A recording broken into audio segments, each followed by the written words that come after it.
More money, more legal problems. Dude, it's wild when you see a Real Housewives big shot crash and burn because they thought they were untouchable. Like, everyone knows if you're gonna be on national TV, you gotta have a spotless rep. But there are these Bravo stars who seriously thought they could outsmart the whole US legal system. It's so hilarious watching them try to be all rebellious. Most Real Housewives seasons are kinda chill, you know? Maybe a little drama over a wig or some crazy arguments. But lately, we're finding out some of these housewives have some serious dirt. Makes you wonder, doesn't Bravo check these ladies' backgrounds? So, digging into the Real Housewives dealing with major legal drama, you can see some of them really messed up with the law. And you bet people are side-eyeing and laughing about it. Inside the most shady Real Housewives lawsuits.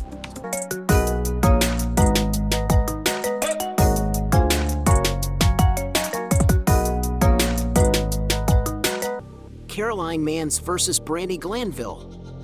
Caroline Manzo just dropped a bomb on Bravo, filing a lawsuit over some seriously messed up allegations during the filming of the Real Housewives Ultimate Girls Trip in Morocco. In the suit, she's claiming that Brandy Glenville, her co-star, went way over the line. We're talking forced kisses, groping, and some seriously uncomfortable couch humping. Back in January, word got out that Glenville and Manzo left the show early because Glenville kissed Manzo without her consent multiple times. But now, it's getting even more intense. Manzo is not holding back, stating that Glenville didn't just cross the line but bulldozed through it. However, here's the twist. Glenville is named as a defendant in the suit. Manzo is going after Bravo and other NBC Universal folks, claiming they let this harassment go down. According to her, Bravo was all about that drama, serving up alcohol like it's water, getting the cast wasted, and then sitting back to watch the chaos unfold. They even allegedly knew about Glenville's sketchy history but still hired her, pushing her to get lit on set for the sake of those wild moments. This isn't the first time Glenville's been in hot water over this. Last October, a butler sued Bravo, claiming he was sexually harassed and abused by Glenville during another show, Ultimate Girls Trip in Massachusetts. The suit accused Bravo of turning a blind eye, just like they're doing now according to Manzo. Glenville, on her end, is not taking it lying down, denying all of Manzo's claims and saying the producers are the ones pulling the strings. This Real Housewives drama just hit a whole new level. Jen Shah, the firecracker from Bravo's The Real Housewives of Salt Lake City, just got hit with some serious legal trouble. She's been indicted and arrested for conspiracy to commit wire fraud in connection with telemarketing and conspiracy to commit money laundering. And get this, her assistant, Stuart Smith, who's also been on the show, got caught up too. The charges claim that since 2012, Shah, Smith, and their crew have been running a telemarketing scheme that preyed on older folks, selling them fake lead lists for non-existent business opportunities. The Department of Justice is calling them out, saying they scammed innocent people for years, all in the name of greed. Manhattan U.S. Attorney Audrey Strauss isn't holding back either, saying Shah portrayed herself as a successful businessperson on TV, but in reality, she and Smith were just running fraudulent schemes to pocket people's money. Now, they're looking at serious prison time for their alleged crimes. Shah's rep is keeping mum for now, but things aren't looking good. She already appeared before a Utah judge, and more legal drama is set to unfold in the Southern District of New York. The judge laid down some conditions for Shah and Smith, and it's safe to say things are heating up. Jen Shah, known for her wild antics and rocky relationships on the show, is married to Sharif Shah, the University of Utah's football team special teams coordinator.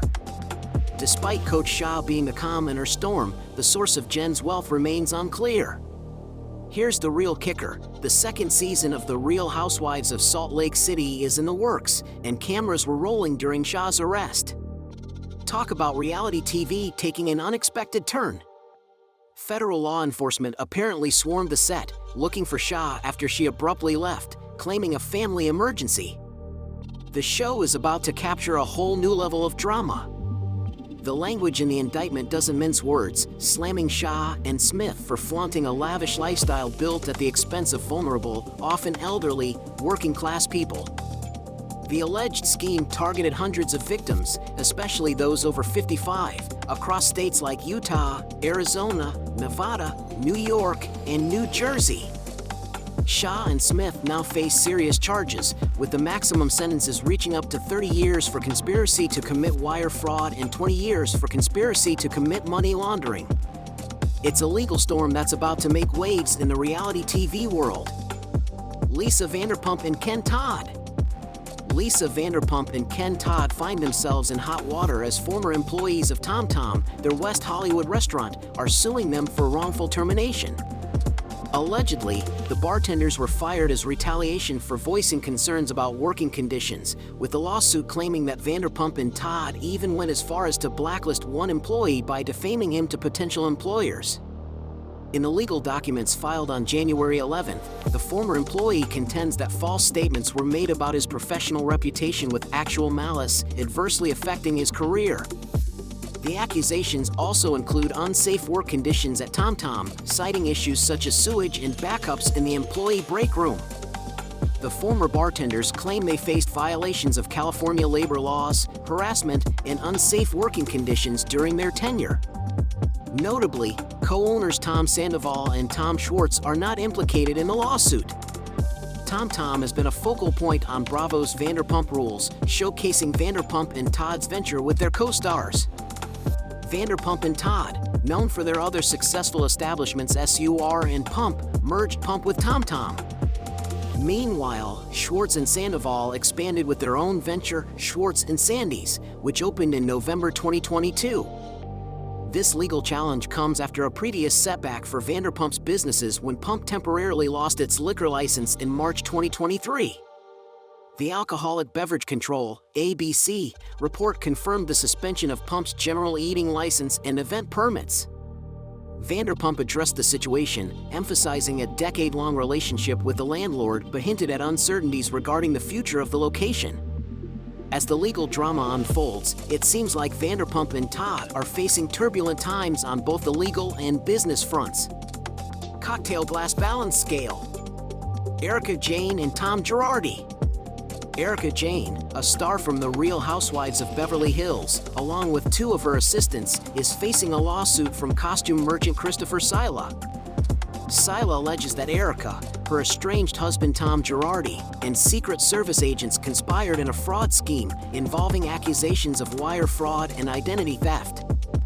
According to Sila, Erika approved charges on her American Express credit card for costumes and services he provided, dating back to 2014.